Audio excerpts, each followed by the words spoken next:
was checking into a luxury resort in Costa Rica, finally turning off my phone to enjoy some well-deserved peace. 2 weeks earlier, my sister Sophie had called with devastating news. "Emma, I am sorry, but you are not invited to my wedding anymore. It is going to be an intimate ceremony, and Jake's family thinks there might be too much drama if you are there." After months of helping plan her dream wedding with my professional connections, I was being excluded. Instead of staying home feeling sorry for myself, I booked this amazing getaway to a place with terrible cell service. Before I tell you about the panicked phone calls I missed while sipping piña coladas on the beach, let me know in the comments where you are watching from, and hit that like button if you have ever been excluded from a family event that you helped plan. Trust me, what happened while I was completely unreachable will make you believe in karma. Let me give you the background on how this family disaster began. I am 32 years old and own a successful event coordination business, specializing in weddings and corporate events. My sister Sophie is 4 years younger, and we have always had a complicated relationship. Where I am organized and practical, she thrives on drama and constantly needs someone to rescue her from the chaos she creates. Sophie got engaged to Jake Wellington last year. Jake comes from old money, the kind of family that hosts charity galas and country club events. His mother, Patricia, is exactly what you would expect from that background, judgmental, image-obsessed, and convinced that their family reputation depends on every social interaction being perfect. When Sophie first got engaged, she came to my office practically in tears. "Emma, I need your help. Jake's family has heard about your reputation in the industry. They want the best wedding planner in the city, and everyone knows that is you. Will you coordinate everything? I cannot trust anyone else with the most important day of my life." Despite our rocky relationship, I could not say no to my little sister. I cleared my schedule and dove into planning what was supposed to be the wedding of the century. Using my professional connections, I secured the historic Riverside Manor as their venue, a location with a 2-year waiting list. I arranged for Delacroix Catering, whose French chef usually only works with celebrity clients. The photographer I booked had won 3 national awards and normally charges $20,000 for weddings. For months, I coordinated every detail. I met with florists, tasted menu options, reviewed lighting setups, and created detailed timelines down to the minute. My professional relationships allowed Sophie to get services that would normally cost twice as much, and vendors were bending over backwards to accommodate special requests because of my reputation. But as the wedding approached, things started to feel wrong. Patricia began attending our planning meetings, making subtle but pointed comments about my suggestions. When I recommended elegant ivory linens, she would say, "I suppose that is fine if you prefer simple choices." When I showed photos of centerpiece options, her response was always, "Well, some people have different tastes than others." Jake started echoing his mother's sentiments, questioning my professional expertise. "Are you sure this color scheme is sophisticated enough?" he would ask. Or, "My mother thinks the menu might be too adventurous for our guests." Every decision I made was being second-guessed by people who had never planned an event in their lives. The breaking point came 3 weeks before the wedding during a final venue walkthrough. Patricia made a comment about how I seemed overly invested in the details, and that professional vendors should know their place. Sophie said nothing to defend me, just nodded along while her future mother-in-law criticized the work I had been doing for free out of love. 2 weeks before the wedding, Sophie called me with an awkward tone I had never heard before. "Emma, we need to talk about something important." "What is wrong? Did something happen with the vendors?" There was a long pause before she continued. "Jake's family is uncomfortable with you being at the wedding. They think you might cause drama or try to take over the day with all your opinions about how things should be done." I felt like I had been slapped. "Sophie, I have been planning this wedding for months. Every vendor relationship, every timeline, every backup plan exists because of my work. I know and I appreciate everything you have done, but it is just easier this way. Jake's family thinks it would be weird having the wedding planner sitting with the family. They see it as unprofessional mixing business with personal relationships. I am not your wedding planner, Sophie. I am your sister. I have been doing this as a favor because I love you. Do not make this about you, Emma. This is my wedding day and I need it to be perfect. You understand, right? That phone call revealed everything I needed to know about how my family really saw me. I was useful when they needed my skills and connections, but dispensable when my presence became inconvenient. The months of free labor, the professional favors I had called in, the discounts I had negotiated, meant nothing compared to keeping Jake's family comfortable. After that devastating phone call, I spent 2 days feeling hurt and angry. My initial plan was to stay home that weekend, probably eating ice cream, and watching sad movies while my sister celebrated the wedding I had made possible. But then I realized something important. Why should I sit at home feeling miserable while they enjoyed the fruits of my labor? I had been working nonstop for months, without a real vacation. My business was thriving, I had money saved, and I deserved to treat myself well. Instead of wallowing in family drama, I was going to do something amazing for myself. I researched luxury resorts that offered complete digital detox experiences and found the perfect place in Costa Rica. Villa Serenidad was an eco-luxury resort nestled in the rainforest, known for its spotty cell phone service and commitment to helping guests disconnect from technology. They had a last-minute cancellation, and within hours I had booked a 4-day weekend package that included spa treatments, guided nature walks, and gourmet meals. I left Friday morning, the day before Sophie's wedding. When my parents asked where I was going, I simply said I was taking a weekend trip and needed some space to process everything that had happened. I did not tell them specifically where I was going or how to reach me. As far as they knew, I was probably at a local hotel feeling sorry for myself. The flight to Costa Rica was liberating. For the first time in months, I was not thinking about vendor schedules, timeline coordination, or family drama. I turned off my phone during takeoff and decided to keep it off for the entire trip. The resort offered to lock phones in their security safe as part of their digital wellness program, and I eagerly participated. Meanwhile, back home, Saturday morning brought the first signs of trouble for Sophie's wedding. The weather forecast had predicted clear skies, but a sudden thunderstorm system moved through the area around 10 a.m., just as vendors were supposed to begin setting up the outdoor ceremony space at Riverside Manor. Without my detailed contingency plans and vendor coordination, chaos erupted immediately. The catering team from Delacroix arrived 3 hours late because they had been given incorrect load-in instructions. The florist showed up with completely wrong arrangements because someone had mixed up the order codes I had carefully organized. The award-winning photographer got lost trying to find the venue because he was missing the detailed directions I always provided to vendors. By noon, Sophie was in full panic mode. The ceremony was supposed to start at 4 p.m., but nothing was ready. The venue staff was confused about the setup because they were missing the detailed floor plans and timeline I had created. The sound system was not working because my usual audio technician had not been properly briefed on the equipment needs. "Where is Emma?" Sophie kept asking everyone. "She will know how to fix this. She always knows how to handle problems." My mother tried calling me repeatedly, but every call went straight to voicemail. My phone was safely locked away while I was enjoying a massage at the resort spa, completely unaware of the disaster unfolding back home. My father started trying different tactics to reach me. He called my neighbors, my friends, and even my office, but no one knew where I had gone. She said she was taking a weekend trip, was all the information anyone could provide.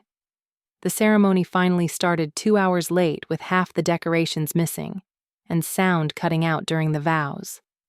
The photographer missed key moments because he had arrived so late. Guest parking was chaotic because I had arranged special coordination with the venue that was no longer in place. The reception was even worse. The wrong food was served because my detailed notes about dietary restrictions had been ignored.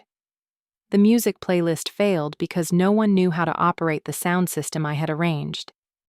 The wedding cake delivery was delayed by 4 hours because the bakery had the wrong timeline. Jake's family was mortified by what Patricia called the most unprofessional event she had ever attended. Guests started leaving early because the schedule was so disrupted and the food service was terrible. While my family was dealing with wedding disasters, I was having the most peaceful time I had experienced in years. Saturday morning started with yoga on the beach, followed by a guided nature walk through the rainforest. I made friends with other guests who were also enjoying the digital detox experience, and for the first time in months, I felt genuinely relaxed and happy. My phone remained safely locked in the hotel safe while my family's desperation reached new heights. By Saturday evening, my mother had left 14 voicemails progressing from casual to worried to completely panicked.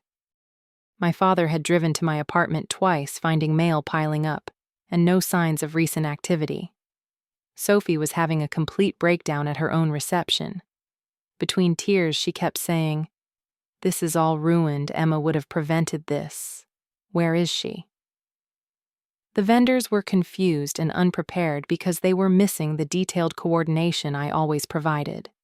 Several guests posted complaints on social media about the poor organization and service failures. Jake's family was openly criticizing the amateur planning and questioning whether the marriage had been a rushed decision. Patricia made pointed comments about how a proper wedding reflects on the families involved, and how she had never experienced such unprofessionalism at a social event. Sunday morning brought even more problems. The photographer had quit halfway through the reception, frustrated by the lack of organization and proper timeline. Vendor payment issues arose because credit cards were being declined, something I usually handled through my business accounts with established relationships. Guest complaints were spreading through social media as people shared stories about the wedding disaster they had witnessed. My family's attempts to track me down became increasingly frantic. They called my office, but my assistant could only say that I had mentioned taking a weekend off. They contacted my best friend Madison, who knew I was getting away but not where. They even reached out to my ex-boyfriend, thinking I might have gone to him for emotional support. The realization of how much they depended on me was becoming impossible to ignore. Every vendor relationship, every professional discount, every backup plan had been arranged through my connections and expertise. Without my oversight and reputation backing the event, everything fell apart catastrophically. By Sunday afternoon, the venue was threatening additional charges for overtime cleanup because no one knew the proper procedures I had negotiated. Several vendors were demanding immediate payment because they no longer had my company's credit backing their services. The local wedding community was already gossiping about the disaster, wondering what had gone wrong at what was supposed to be the event of the season. Sophie finally admitted what everyone was thinking. "I never realized how much Emma actually did for us. I thought wedding planning was just picking colors and flowers, but she handled everything. Every single detail that went wrong today was something she would have managed perfectly." My parents called an emergency family meeting Sunday evening with Sophie and Jake to discuss damage control. The conversation revealed months of taking my contributions for granted and assuming that planning a wedding was easy work that anyone could handle.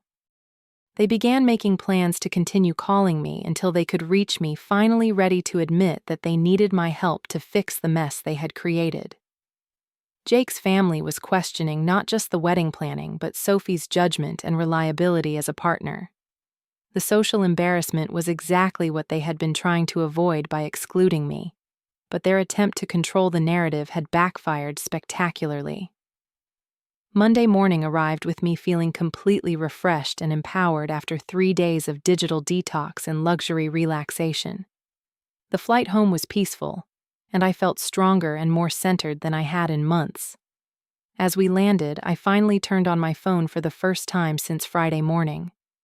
The notification screen was overwhelming: 47 missed calls, 23 voicemails, and 31 text messages, all from my family members. I sat in the airport reading through the progression of messages, watching the tone evolve from casual to desperate to apologetic. Friday evening. Emma, call me when you get this. Mom. Saturday morning. Emma, where are you? We need to talk about the wedding. Dad, Saturday afternoon. Emma, call me now, emergency. Mom. Saturday evening. Please, Emma, Sophie is crying. Everything went wrong today. Dad. Sunday morning. Emma, I am sorry about everything that happened. Please call us back. Sophie, Sunday evening. We realize we made a terrible mistake. Please help us fix this. Mom. Reading through the desperate progression of messages, I felt a mixture of satisfaction and sadness. Satisfaction because they finally understood my value after taking me for granted for months. Sadness because it had taken a disaster for them to realize how much they had hurt me. I chose not to return the calls immediately. Instead, I went home unpacked and took time to process everything that had happened. This was my opportunity to set boundaries and establish a new dynamic with my family, based on mutual respect rather than one-sided obligation. Monday afternoon, I finally called my mother back. Her relief was immediate and overwhelming. Thank God you are alive. Where have you been? We have been calling everywhere trying to find you. I was doing exactly what Sophie suggested, I replied calmly. I stayed out of the way so there would not be any drama at her wedding. Emma, we need your help. Everything went wrong. The vendors, the timeline, the coordination. It was a complete disaster. That sounds terrible, but I do not understand what it has to do with me. I was told that my presence would be inappropriate and that professional vendors should know their place. Sophie got on the phone, her voice shaky and desperate. Emma, I am so sorry. I made a huge mistake. I need your help fixing everything. The vendors are angry, Jake's family is furious, and our reputation is ruined. Please tell me how to make this right. Fix what exactly, Sophie? I thought you did not need my involvement because it might cause drama. What changed? The conversation that followed was both painful and necessary. Sophie finally admitted that she had not understood the complexity of what I did professionally, or the value of the relationships I had built over years in the industry. She confessed that Jake's family had pressured her to exclude me, and she had been too weak to stand up for her own sister. My parents got on the phone to apologize, acknowledging that they had not defended me when Sophie announced I was being excluded. They admitted to assuming that wedding planning was simple work that anyone could handle, not recognizing the professional expertise I had been providing for free out of love. The aftermath of the wedding was extensive and costly. Several vendors had already spread word through the industry about the payment issues, and poor coordination making it difficult for my family to book services for future events. The additional charges for the venue, overtime, and vendor complications totaled over $8,000 that my family had not budgeted for. The social embarrassment was exactly what Jake's family had been trying to avoid. Local society was buzzing with gossip about the wedding disaster that nobody could quite explain. My professional network had noticed the chaos and was reaching out to express sympathy for what they assumed was a family emergency that had prevented me from coordinating properly. When my family asked how they could make things right, I set clear boundaries for any future relationship.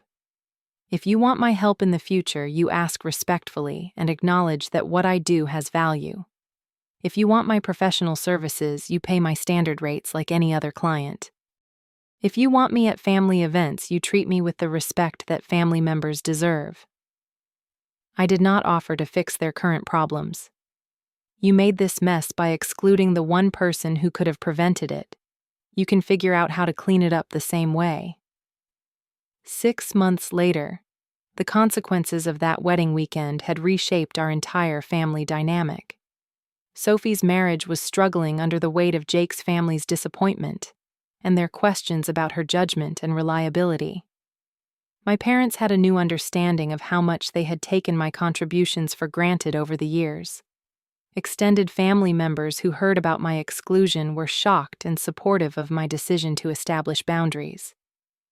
My business was thriving with the clear professional standards I had implemented, and I was dating someone who appreciated my independence and strength. When Sophie's marriage continued to struggle and she asked for my advice, I was willing to help, but only on my terms. She paid my consultation rate and treated our sessions like the professional service they were. The difference in her respect and appreciation was remarkable, compared to her previous entitled attitude. The most important lesson I learned was that you teach people how to treat you by what you are willing to accept. For years, I had accepted being taken for granted, because I thought family obligation meant sacrificing my own needs and boundaries. The wedding disaster taught me that sometimes the most loving thing you can do is refuse to enable people who do not appreciate your contributions. My absence had been more powerful than my presence ever was. They wanted me gone until they desperately needed me there. But by then, I had learned that my worth was not dependent on being indispensable to people who only valued me when it was convenient. They say blood is thicker than water, but I learned that respect is thicker than blood. Sometimes the greatest gift you can give someone is showing them what life looks like when you stop fixing all their problems. Turns out my absence taught them more about my value than my presence ever did. Have you ever been excluded from a family event that you helped plan? How do you handle family members who only appreciate you when they need something? Share your story in the comments below and do not forget to hit that like button if this reminded you of the importance of setting boundaries with people who take you for granted. Subscribe for more stories about standing up for yourself when family dynamics become toxic. And please share this video with anyone who needs to hear that their worth is not measured by how much they sacrifice for others. Remember, you cannot change how people treat you, but you can always change what you are willing to accept. Thank you for listening to my story, and I hope it inspires you to value yourself as much as you value the people you love.